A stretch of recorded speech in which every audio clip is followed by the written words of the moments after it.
A man, as usual, was late for work, but he didn't notice that today the security guard seemed a bit different. The bloodstains on the elevator door were also unnoticed by him, as he was solely focused on quickly clocking in. He came to the office where two corpses were lying on the floor and he just ignored them and went back to his seat at the speed of light. However, the moment he sat down, Manager Adam called him into the office. Desmond, who was accustomed to being frequently late, expected a reprimand from Adam. However, today, Adam didn't blame him. Instead, Adam incessantly sharpened his pencil, with a hint of ferocity in his gaze. Perplexed, Desmond was instantly befuddled. Desmond unintentionally looked at the floor but found a colleague lying on the floor with pencils stuck all over his body, which scared Desmond a lot. Before Desmond could react, he was thrown hard out of the office by Adam. Obviously there is something wrong with Adam, but Adam is not the only one with problems. Desmond, turning around, noticed all his colleagues behaving unusually eerie. Terrified,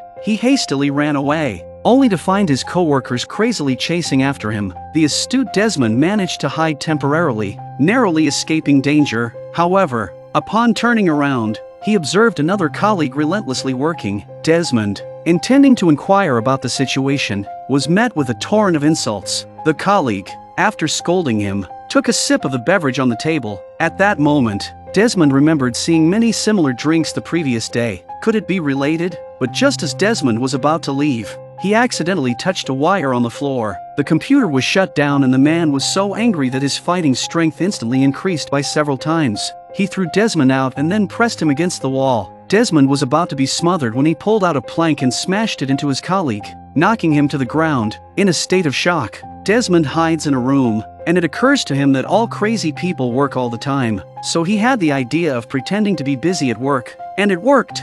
After escaping from the office, Desmond suddenly remembers that his crush is still in there, so he returns again. Luckily, Samantha is in a separate office, and with her headphones plugged in, she didn't notice the scene, but she had already drunk the black drink. Desmond, attempting to remove the drink, accidentally spilled it all over the table. Spill my salt!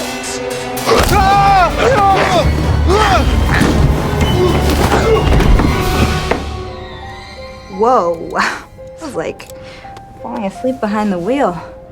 Samantha hadn't mutated completely, thanks to her limited consumption, but Desmond continues to test Samantha and gets beaten up again, with things spiraling out of control. He had no choice but to knock Samantha unconscious to prevent further mutation, tying her up. Upon waking, Samantha was oblivious to the events. Desmond intended to explain, but as he reached the stairwell, a horde of zombies rushed towards him. Quickly, Desmond retreated. They hid in a room, but as soon as they closed the door, they heard movement behind them. A man unexpectedly embraced Desmond. It was their colleague Murad, who hadn't consumed the beverage. After confirming each other's safety, they prepared to act together. When the zombies in the office had moved away, they returned to the stairwell. However, the sight before them nearly scared them to death. It seemed they had to find an alternate route. Unfortunately, the elevator was out of order.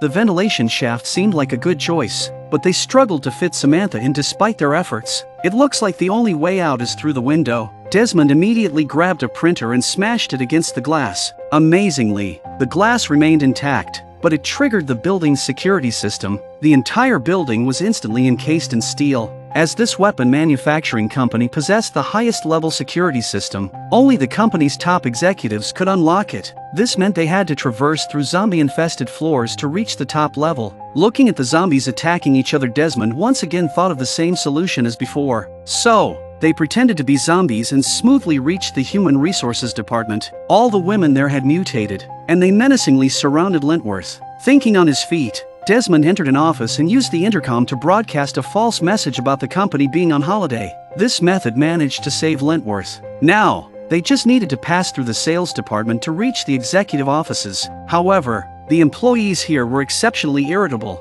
likely due to dealing with difficult clients. It seemed they had to force their way through. In the utility room, they improvised weapons and gear, but the zombies were so numerous they had to unbind Samantha for a while. Once fully prepared, they nervously stepped outside. Hi, fellas. Go through you to that door over there.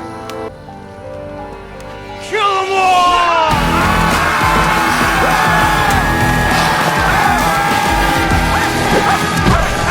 Their combat skills proved formidable, facing these intelligent zombies without faltering, especially with Samantha's enhanced abilities. She effortlessly took down several formidable opponents. A survivor rushed towards Desmond, asking if he had consumed the beverage. However, Murad, mistaking the survivor for a zombie, struck him down with an axe. This is also Murad's first strike. Desmond didn't tell Murad that the person wasn't a zombie, realizing that Murad, too, was acting to save him. Looking at the sprawled zombies on the ground, they were all surprised. When did they become so formidable? Without much time for reflection, they finally reached the door of the executive office. However, the executives inside thought they were infected and had no intention of letting them in. However, the executives were still surprised when a caretaker opened the door without a fuss. The two sides awkwardly stared at each other, and so, they smoothly entered the office. As soon as they met, tensions rose. At that moment, Franklin spoke. "This is a weapons manufacturing company. Violence is absolutely not allowed." The statement sounded a bit off, but fortunately, both sides put down their weapons. Through conversation with Franklin, they learned that the issue indeed stemmed from the beverages. These drinks were meant for the military, and Franklin wasn't entirely sure how they ended up in the company. But as they speak, Zombie Adam arrives at the door with his zombie staff. Observing their infuriated demeanor, it seemed they were usually oppressed by the bosses. An enraged Adam shouted at Franklin, demanding a salary increase for all employees, threatening severe consequences if his demands weren't met. Franklin smiled scornfully and said it was definitely not possible. This statement further angered Adam, and he immediately led his employees in a violent attack. Franklin inside panicked and Desmond quickly used a desk to barricade the door. Lentworth, holding a beverage, walked out and, inspired by Adam's words, wanted to join. Lentworth was killed on the spot by Adam the moment he stepped out. Evidently, he hadn't undergone any mutation yet. As the zombie horde neared,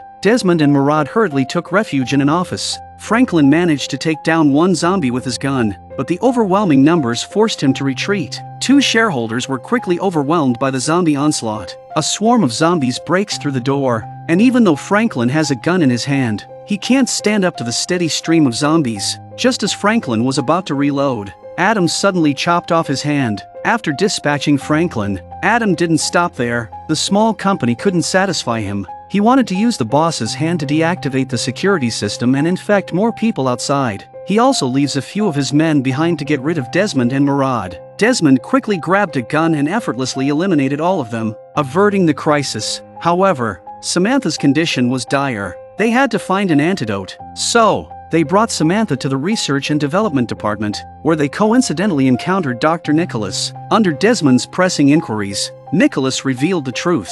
The beverage was a military-exclusive product designed to enhance individual combat capabilities. Unfortunately, this batch was defective and mistakenly given to the employees by another doctor. Due to Franklin's persistent refusal to grant salary increases, he resorted to this method as a form of retaliation. Fortunately, the antidote was located in the warehouse downstairs, albeit now infested with zombies. To save Samantha, Desmond, accompanied by Murad, entered the exhibition hall, retrieving weapons from the display cases. Fully armed, they approached the warehouse, only to find Adam brainwashing the zombies. Adam spotted them through the surveillance cameras, and a large horde of zombies rushed toward them. They quickly take cover, and Desmond uses the drink to attract the zombies' attention, taking the opportunity to eliminate a large wave of zombies with his gun. Their perfect coordination allowed them to evade the zombie horde, finally finding the antidote. Suddenly, Adam appeared in a mech suit, launching an immediate attack that sent Desmond flying.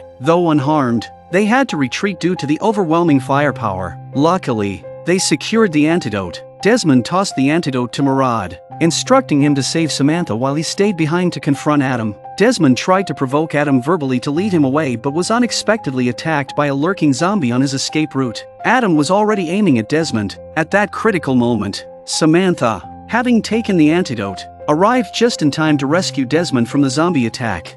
As they escaped, they rigged explosives. When Adam entered the blast zone, Desmond pressed the remote control, only to realize it malfunctioned. There was no detonator in the explosives. Adam, triumphant and arrogant, mocked them. With no other options, Desmond resorted to his last resort, tossing the triggerless landmine on the ground. The subsequent explosion depended on luck. To their surprise, Adam, the unfortunate one, stepped on the landmine.